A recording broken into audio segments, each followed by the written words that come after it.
যা চেয়েছিলাম তাই পেয়েছি, but I am not happy.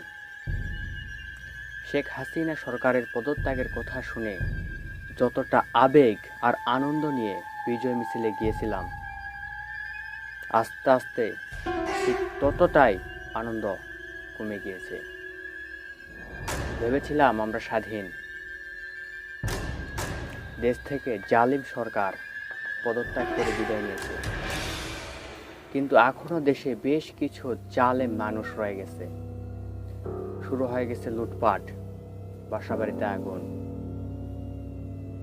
16 বছরের ক্ষোভ একেবারে পশুর মতো বের করে দিচ্ছে। বাড়িতে আসার পর বেশ কিছু মেসেজ দেখলাম, তার মধ্যে একটি কমন মেসেজ হচ্ছে, এটাই কি আপনাদের স্বাধীনতা? আর ছিল বেশ কিছু ছবি।